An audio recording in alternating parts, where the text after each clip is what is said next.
Hello, welcome everybody. Thanks for joining me for the event report from Oracle's HCM World 2016 happening here in Chicago next to the Chicago River in the, I think, Hyatt Regency Chicago historic location in the sense of enterprise software, because a few months ago in this live, sorry, I'm busy here, the roommate's coming. Somewhere in the 90s, SAP launched their for customer event at this very hotel in this very room. So historic event for me, little piece in history. Event is very well attended. This is the third edition of Oracle having HCM Worlds. The first one have been in Las Vegas, the second one last year in Washington. 30% more attendees, a little more than 1,000 attending here. So good progress showing the traction of that Oracle is overall in their products and in their customer uptake. The event itself, it's global in the sense that customers are coming from all over the world. It's good to see lots of different languages being spoken here. It's very good to see the traction from that perspective. And it's good to see that there's a high mixture of practitioners, right? It's not so much IT people attending that. That was Oracle's always declared goal. I think they're making good progress of having the practitioners here, asking, for instance, customers to attend no matter what they're using, no matter what they're having, as long as it's CHROs, they should be at this event. I missed an analyst day on Tuesday, followed the tweets of my colleagues and the event reports from my colleagues from that time. I attended the keynote Tuesday morning. It was a welcome change already on the Tuesday keynote did the same thing, taking away with some of the, I would say, rumors or not so actual hype pieces which have been talked about since a long time, like engagement or the millennials. Peter Capelli did that on Tuesday, same thing on Wednesday morning. Mark Hurd even talked about this to a large point, saying, look, lots of millennials, over 30% working at Oracle, and they're not so much different. My point of view is this has been a lot of talk around millennials are being different and engagement being so important for a long time by vendors. If millennials would have been so different, which the research surprisingly never showed, then we would have seen different software being used in the enterprise, different software being built by the vendors, and all of them, including Oracle, say this is software to be used.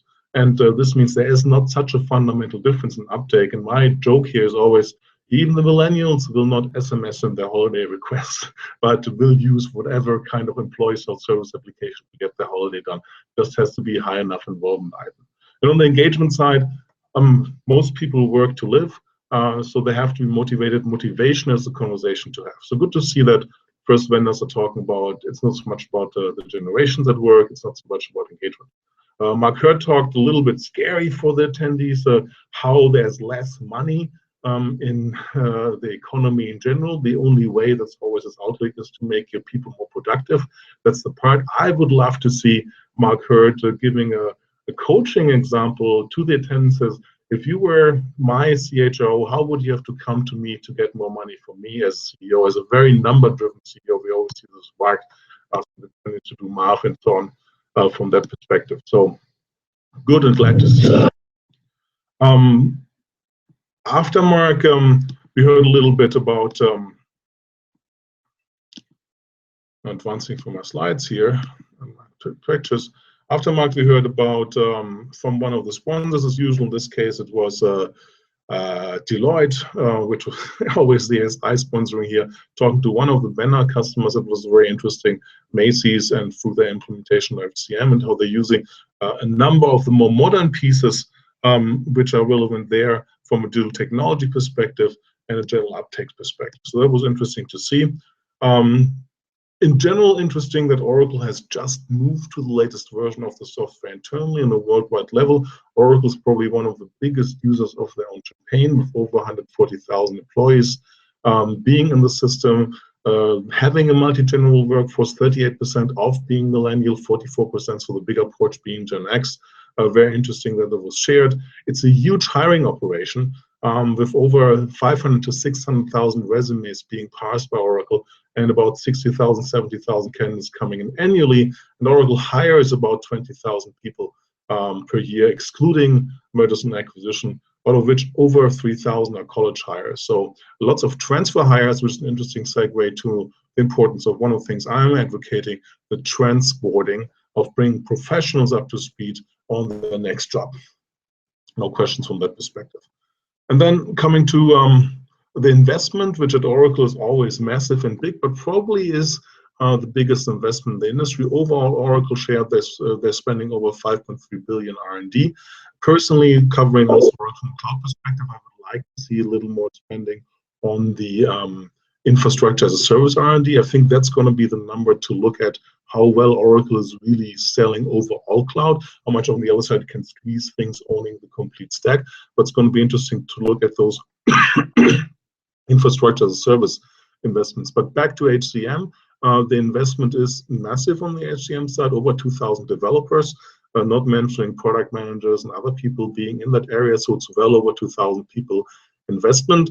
For that, being a former developer, I'm not seeing yet as much coming out of it. And my personal theory, complete speculation, I repeat it, I believe in the rhetoric power of repetition, is that something is happening under the hoods, which is not happening, right? The last year, the team surprised us with the learning release. This year, we'll talk about what they were surprising us. This year, I think the large piece of investment which they have to tackle is around the different recruiting capabilities sitting on a different technology stack resulting from the Taleo acquisition.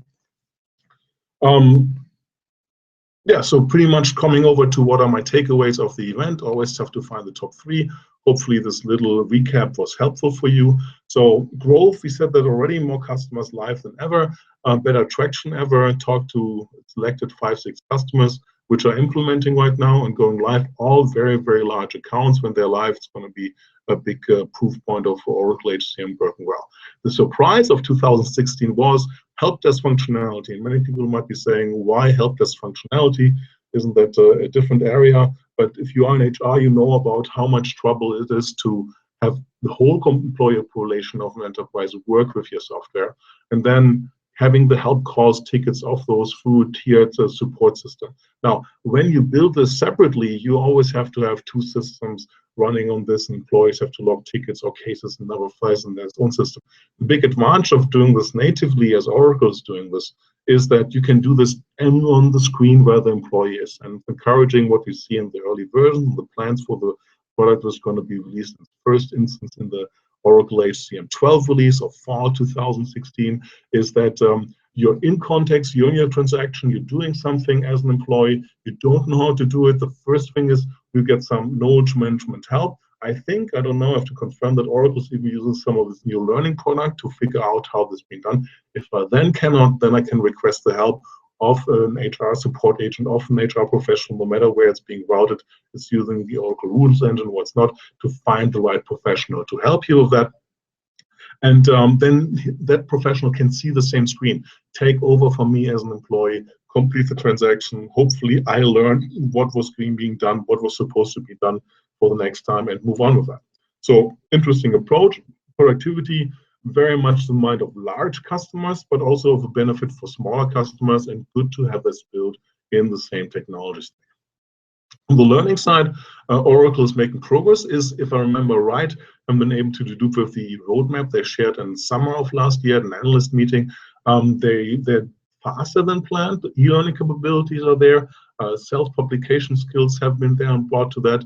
There's now offline capability for running learning content, which is important when you sit on airplanes, like many white-collar people do for a lot of things, or if you have bad network connectivity. So offline learning is an important additional piece, and relevant for learning all the time. SCORM compliance, SCORM 1.2 requirements 2004.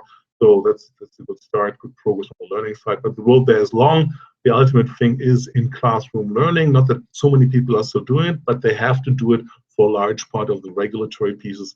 And still, most people in enterprise think the substantial learning push is not going to happen through some videos or some publication and self-driven learning, but I have to have these people locked down in a room with an instructor who can look deep in their eyes and understand understand everything for a certain amount of time. And the third thing is the work-life apps.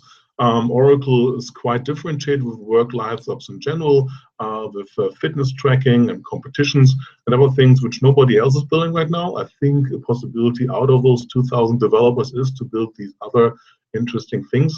The question is always, do the work-life apps really make a difference?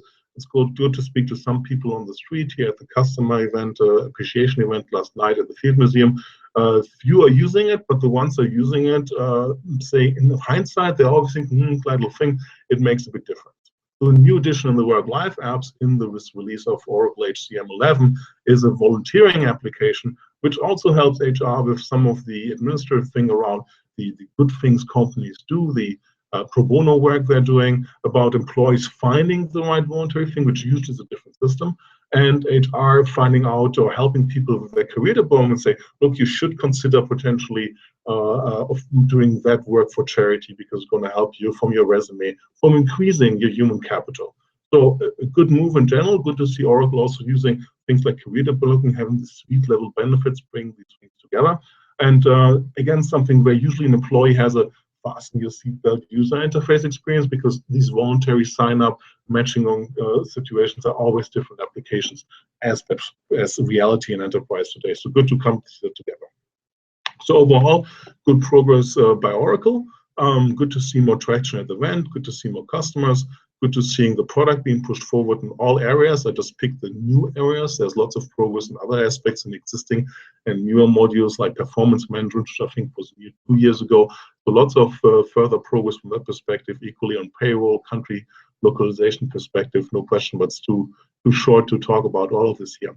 On the concern side, like I mentioned before, there are some issues around the UI with follows, I never get this together by heart, a peak look in detail. Apologies to the UI team for getting this wrong one more time. But the first screen which is there is usually which people are surprised. So my recommendation for people listening here, bear with it, look for the second screen, the UI experience, or third screen, the UI experience gets much better than the overview, which looks a little old and something I personally think Oracle or customers are telling me Oracle needs to address, because people think like, what is this? And then say, oh, it's interesting. So the statement is the deeper you go, the better Oracle looks. With most applications out there in the market, it's the other way around. The deeper you go, the older and the worse it looks. So the diamonds are in the rough. You have to dig deeper from a usability perspective. It would be good for Oracle to expose them, put them higher.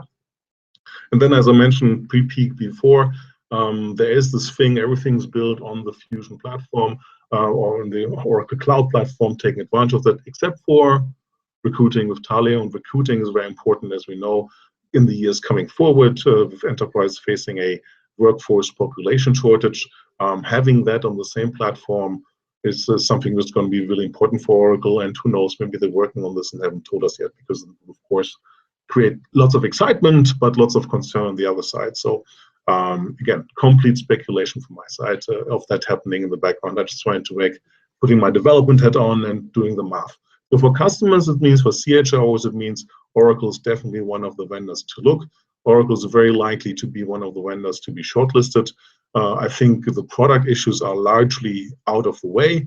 Oracle is being very responsive from all the customers being here for addressing things. That was not always the case. So the kudos to Oracle overall of doing this. I think it's more the go-to-market, sales, execution, customer demo issues, which now are a challenge for Oracle going forward. Definitely an HR system to look at if you're a large enough, medium, large enough, large, or multinational company. So this again went as usual, despite all my attempts to keep this short, way longer. Thanks to those who watched live, appreciate it, and look out for my blog. There's also going to be one more event, one last thing, follow me on Twitter, happening here at 1 p.m. or 1:30 p.m. Central Time.